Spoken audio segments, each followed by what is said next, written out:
please take your pants down. And I imagine myself sucking off all the mental health patients, all the schizophrenics of a mental hospital with big penises and big testicles. And I thought to myself, wow, what a great job that would be.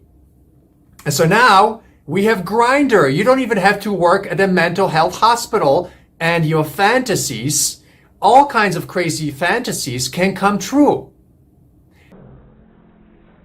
This video is brought to you by Pasito Club, where self-aware, sexy, but smart people connect. Grindr and dating apps for a queer person of colour is a cesspit where all your confidence goes to die. Grindr was actually proven to be the one app people walk away feeling the worst about themselves afterwards. For a long time, most gay men these days, you're going to hear a very similar complaint from a lot of them, which is they are sick and tired of Grindr, Scruff, Sniffies, whatever, all the hookup apps. And in this video, I want to talk to you about one of the best decisions that I've made in years, and that was to quit Grindr. So, why did I quit Grindr? Is it because that I'm fed up with constantly being bombarded with ads every time I touch the app and try to go from one conversation to another? Maybe, but no. Is it that I'm fed up with dealing with people with fake profiles, no profile picture, or profile pictures that are 5-6 years out of date? Maybe, but no. The real reason that I decided to give up Grindr is because I realized how much time I actually spent on the app, and since giving it up, I've gained back about 3 hours of my day every single day. So, you know what it's like. You've just stuff. But, you know, as time has went on, you know, when I was on Grindr, when I was like in my early 20s, you know, I saw some real screwed up stuff on there. I talked to some real screwed up people, and I've heard some of the most just horror stories, you know, from that. And, you know, the thing about and it's like a lot of people get on Grindr looking for love, and that was me. I did the same thing. You know, I was looking for love on a hookup app, and that's just, you know, I'm sure there's people that have met on there that do love each other and have stayed together. But, you know, I kept wondering why I was running into like these real shallow people that just wanted, you know, they just wanted sex, and they would lie to me to get it. And then after they got it, they would, you know, kind of vanish because they were bored of me. And, you know, I never could figure out, you know, what was going on. And, you know, Grindr, y'all, was one of those things that's so... I remember when I was in my 20s and I was sex obsessed. I watched the movie by Angelina Jolie, Girl Interrupted, and I remember a strange thought passing through my mind. I thought to myself it would have been really cool to work at a mental health hospital and take sexual advantage of the patients there. I thought to myself I would just walk into a room and I would say to a given patient, so now it's time for your treatment. Where I've seen people on TikTok, they're very anti-Grindr, and they're like, this has ruined the gay community and things like that. And I actually think it has. And I think I would be bold enough to say, I think, don't come for me, that I don't think Grindr is healthy. That's not to say I don't think hookups are healthy. Yeah. I think that's a different thing. But I think Grindr as an app, it has been designed for people to discriminate against other people, to talk to other people like they're a piece of dirt on their shoe. Yeah. And it's gotten gay men used to instant gratification and instant pleasure, as opposed to going out, meeting someone, going on a date. If that ends in a hookup and you want that, then that's great and that's fine. There's nothing wrong with that. It's like, you know, I've been on the apps for years. You know, looking for partnership, looking for connection, looking for friendship. And all I got was just a series of wounded men. Men that can't provide you with consistent communication. Men that ghost you, men that block you, men that refuse to show you a face pic. Men that only show you chest, dick, ass.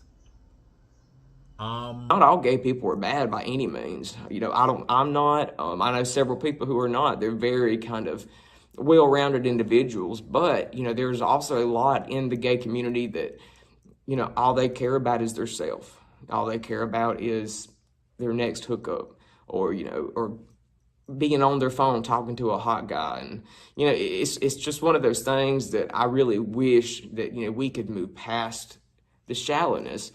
Because, you know, we've come to a time and place, y'all, in society that, yes, there are people that are not going to treat us very kind because of. So that was back in my sex-obsessed days. And to give these fantasies reality, we of course have to remove all things human from that experience. So we have to dehumanize other people first. We dehumanize ourselves, and then we can get away with anything. You can take advantage of anybody. You can self-abase yourself sexually. And that's, my friend, the Grindr, the hookup culture today. It's basically a mental ward. And you don't have to work at a hospital to take advantage of mentally ill patients. You can now join Grindr and just start hooking up.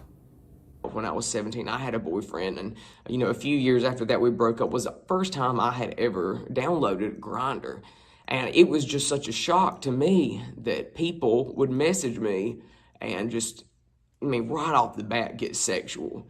You know, there was no, you know, how was your day and all this, and that's what I thought it was. I was very dumb. I was very naive. You know, I just didn't know what. So those of you who still think you're going to have love, or you're going to meet friends, or create healthy relationships from Grindr, just remember, you are interacting with people at the very bottom of human consciousness. Shame, guilt, and humiliation.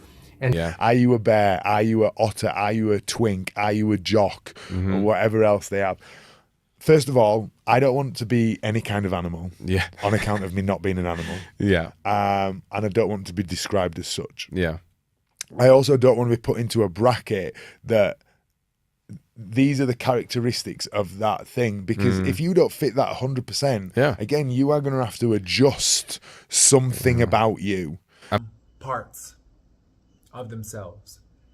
The communication is inconsistent at best, at worst, non-existent.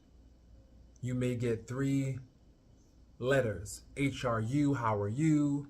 WYD, what are you doing? All these abbreviations, as opposed to genuine communication.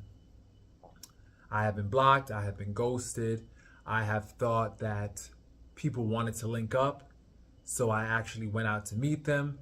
They gave me a false address. Half of the times I was just standing in the woods. Other times I was driving around in circles. Just the men that want to waste your time. And so overall, in an attempt to survive the apps, I became like the monsters that were under my bed, or that I tried to put in my bed. I should say that, really. So I became like the monsters that I tried to put in my bed.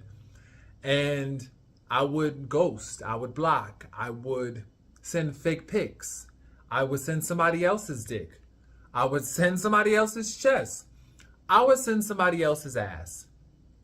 I would waste people's time. I would have them come over to my place and just leave them on read, and then delete them and block them. I became a monster. You know, I realized that I started to hate men, and so I wanted to make them suffer. I wanted to make them suffer and pay them back for all the hurt that they did to me. That was my mindset. That is the mindset of these apps.